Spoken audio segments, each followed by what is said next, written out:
Hello എല്ലാവർക്കും framework സ്റ്റുഡിയോസിന്റെ മറ്റൊരു പുതിയ എപ്പിസോഡിലേക്ക് സ്വാഗതം. എൻ്റെ പേര് ആനന്ദ്. അപ്പോൾ ഇന്ന് ഈ ഒരു വീഡിയോയിലൂടെ നമ്മുടെ ട്യൂട്ടോറിയൽ സീരീസ് സ്റ്റാർട്ട് ചെയ്യാൻ പോവാണ്. മുമ്പത്തെ ഒരു എപ്പിസോഡ് നമ്മൾ ഇൻട്രൊഡക്ഷൻ ആയിട്ട് ഇട്ടിട്ടുണ്ട്. ഇത് നമ്മുടെ ബ്ലെൻഡറിന്റെ ലേ ഔട്ട് കാര്യങ്ങളെ പറ്റി ഉള്ള ഒരു വീഡിയോ ആണ്. ഈ ഒരു വീഡിയോയിൽ നമ്മൾ നാവിഗേഷൻ അതേപോലെ ബ്ലെൻഡറിൽ വരുന്ന വിവിധ തരം വർക്ക് സ്പേസസിനെ പറ്റി ഈ ഒരു വീഡിയോയിലോട്ട് പറഞ്ഞു പോകുന്നുണ്ട്. അപ്പോൾ ഈ ബ്ലെൻഡർ എവിടെ നിന്നാണ് ഡൗൺലോഡ് ചെയ്യേണ്ടതെന്ന് ഉള്ള ഒരു സംശയം ഉണ്ടെങ്കിൽ അത് വളരെ സിമ്പിൾ ആണ്. blender.org എന്ന് പറയുന്ന ബ്ലെൻഡറിന്റെ ഒഫീഷ്യൽ ആയിട്ടുള്ള സൈറ്റിൽ കയറുക, ഡൗൺലോഡ് ചെയ്യുക. ഇത് ഫ്രീ ആയിട്ടുള്ള ഒരു സോഫ്റ്റ്വെയർ ആണ്. അപ്പോൾ ബ്ലെൻഡർ ഓപ്പൺ ആക്കുമ്പോൾ ഈ ഒരു സ്ക്രീൻ ആയിരിക്കും നിങ്ങൾ കാണുക. ഇവിടെ നോക്കിയാൽ കാണാം ന്യൂ ഫയല്, അതിന്റെ താഴെ general 2D animation, sculpting, VFX, video editing. ഇവിടെ ബ്ലെൻഡർ GIS മാസ്റ്റർ എന്ന് പറഞ്ഞ് കാണുന്നുണ്ട്. പക്ഷെ അത് ഒരു ആഡ് ഓണിന്റെ ഒരു വർക്ക് സ്പേസ് ആണ്. പിന്നെ വരുന്ന റീസെന്റ് ഫയൽസ്, നിങ്ങൾ റീസെന്റ് ആയിട്ട് ഉപയോഗിച്ചിട്ടുള്ള ഫയൽസിന്റെ ഒരു ലിസ്റ്റ് ആണ് അവിടെ കാണുക. നിങ്ങൾ ആദ്യമായിട്ടാണ് ബ്ലെൻഡർ യൂസ് ചെയ്യുന്നതെങ്കിൽ ഇവിടെ ഒരു ലിസ്റ്റ് ഫയൽസിന്റെ ലിസ്റ്റ് കാണത്തില്ല. അപ്പോൾ വർക്ക് ചെയ്ത് തുടങ്ങാൻ വേണ്ടിയിട്ട് ഇവിടെ ജനറലിൽ ക്ലിക്ക് ചെയ്യുക, അല്ലെങ്കിൽ ഇവിടെ ഒരു എംപ്റ്റി സ്പേസിൽ ക്ലിക്ക് ചെയ്യുക. അപ്പോൾ എംപ്റ്റി സ്പേസിലോട്ട് ക്ലിക്ക് ചെയ്തിട്ടുണ്ട്. അപ്പോൾ ഓപ്പൺ ആക്കുമ്പോൾ ഈ ഒരു ലേഔട്ട് ആയിരിക്കും നിങ്ങൾക്ക് കാണാം. ഓപ്പൺ ആക്കുമ്പോൾ തന്നെ നമ്മുടെ ഒരു ക്യാമറ കാണാം, ഒരു ലൈറ്റ് സോഴ്സ് കാണാം, ഒരു ഡീഫോൾട്ട് ആയിട്ട് വരുന്ന ക്യൂബ് കാണാം. അപ്പോൾ ഇതാണ് നമ്മുടെ 3D വ്യൂ. ഇവിടെയാണ് നമ്മളുള്ള 3D സീൻസ് എല്ലാം ക്രിയേറ്റ് ചെയ്യുന്നത്. ഇവിടെ ലെഫ്റ്റ് സൈഡിൽ നമുക്ക് കുറെ ടൂൾസ് കാണാം. ഇപ്പോൾ നോർമലായിട്ട് നമ്മൾ ആക്ടിവേറ്റ് ആയി കിടക്കുന്നത് സെലക്ഷൻ ബോക്സ് ആണ്. അതിന്റെ താഴെ ഉള്ളതാണ് 3D cursor, move tool, rotation tool, scale tool, transform tool.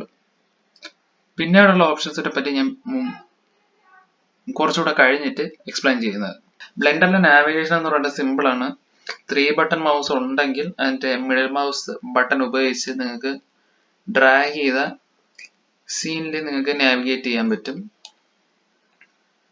അതേപോലെ ഇവിടെ ഒരു ഹാൻഡിന്റെ ഒരു സിമ്പിൾ ഉണ്ട്, അത് ഉപയോഗിച്ച് നിങ്ങൾക്ക് മൂവ് ചെയ്യാം. കർസറിന്റെ സ്ക്രോൾ വീൽ ഉപയോഗിച്ച് നിങ്ങൾക്ക് സൂം ചെയ്യാം.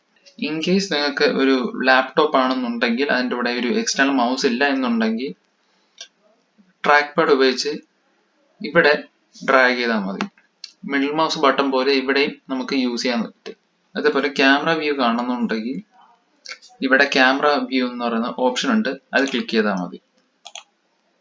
നമുക്ക് ക്യാമറ വ്യൂയിലോട്ട് പോവാം. അതല്ല നമ്പർ പാഡ് 0 പ്രസ് ചെയ്താൽ നമുക്ക് ക്യാമറ വ്യൂയിലോട്ട് പോകാൻ പറ്റും. പിന്നെ ഇവിടെ ഈ കാണുന്നത് നമ്മുടെ ബ്ലെൻഡറിലെ നാവിഗേഷനും ഇതിൽ ചെയ്യാൻ പറ്റും. അതേപോലെ ബ്ലെൻഡറിലുള്ള ആക്സിസിന്റെ ഒരു ഇൻഫർമേഷനും നമുക്ക് ഇതിൽ കാണാൻ പറ്റും. ഈ റെഡ് ലൈൻ എന്ന് പറയുന്നത് X ആക്സിസും, ഗ്രീൻ ലൈൻ Y ആക്സിസും, ബ്ലൂ ലൈൻ Z ആക്സിസുമാണ്. വേറെ 3D പാക്കേജസ് നിങ്ങൾ യൂസ് ചെയ്തിട്ടുണ്ടെങ്കിൽ ചെറിയൊരു കൺഫ്യൂഷൻ ഉണ്ടാകാനുള്ള ചാൻസ് ഉണ്ട്. കാരണം മറ്റ് 3D പാക്കേജസിൽ Y ആക്സിസ് മുകളിലോട്ടും Z ആക്സിസ് സൈഡിലോട്ടുമാണ് ഉള്ളത്. പക്ഷെ ഇവിടെ അത് തിരിച്ചാണ്. പിന്നെ ഈ ഒരു സൈഡിലുള്ളത് നമ്മുടെ ഔട്ട്ലൈനർ ആണ്. നമ്മുടെ ഈ ഒരു 3D സീനിൽ എന്തൊക്കെ കാര്യങ്ങളുണ്ട് അതൊക്കെ ഒരു കളക്ഷനിലായിട്ട് നമുക്ക് കാണാൻ പറ്റും. ഇപ്പോൾ ഈ കിടക്കുന്ന എല്ലാ ഓബ്ജക്ട്സും ഒരൊറ്റ കളക്ഷനിലാണ് കിടക്കുന്നത്. നമുക്കിവിടെ കളക്ഷന്റെ പേര് കളക്ഷൻ എന്നാണ് കിടക്കുന്നത്. ഇതിന്റെ തൊട്ട് താഴെ നമുക്ക് കാണാം പ്രോപ്പർട്ടീസ് പാനൽ.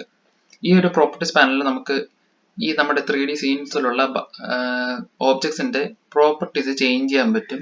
അതേപോലെ മോഡിഫയേഴ്സ് ആഡ് ചെയ്യാം, റെൻഡറിങ് എൻജിൻസ് സെലക്ട് ചെയ്യാം, ഔട്ട്പുട്ട് പാത്ത് നമുക്ക് സെലക്ട് ചെയ്യാം, മെറ്റീരിയൽസ് ആഡ് ചെയ്യാം. ഇതെല്ലാം വേറൊരു വീഡിയോയിൽ നമുക്ക് ഞാൻ പറഞ്ഞിരുന്നതാണ്. അതേപോലെ തൊട്ട് താഴെ നമുക്ക് ടൈം ലൈൻ കാണാൻ പറ്റും.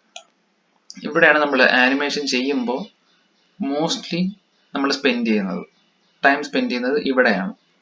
ഇവിടെയാണ് നമ്മൾ കീ ഫ്രെയിംസ് ആഡ് ചെയ്ത് അത് അഡ്ജസ്റ്റ് ചെയ്യുന്ന കാര്യങ്ങളൊക്കെ ചെയ്യുന്നത്. പിന്നെ ഈ ഒരു സെക്ഷൻ നമ്മൾ നോക്കുകയാണെങ്കിൽ നമുക്ക് കുറെ അധികം ഓപ്ഷൻസ് കാണാൻ പറ്റും. ഒന്നാമത്തത് നമ്മൾ ഇപ്പോൾ ഉള്ളത് ഒബ്ജക്ട് മോഡിലാണ്.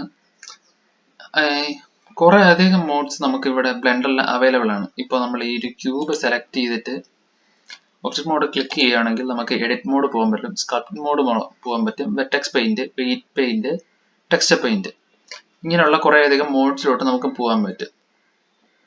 നമ്മളിപ്പോൾ മോഡലിംഗ് ആണ് ചെയ്യുന്നതെങ്കിൽ എഡിറ്റ് മോഡിലായിരുന്നു നമ്മൾ ഏറ്റവും കൂടുതൽ ടൈം സ്പെൻഡ് ചെയ്യുന്നത്. സ്കൾപ്റ്റിംഗ് മോഡിലോട്ട് കാര്യം സ്കൾപ്റ്റ് ചെയ്ത് എടുക്കുന്നുണ്ടെങ്കിൽ സ്കൾപ്റ്റ് മോഡിലാണ് നമ്മൾ പോകുന്നത്. Vertex paint, weight paint, text paint ഇതൊക്കെ വേറൊരു അഡ്വാൻസ്ഡ് ആയിട്ടുള്ള കാര്യങ്ങളാണ്. നമുക്കത് വേറൊരു വീഡിയോയിൽ പറയാം.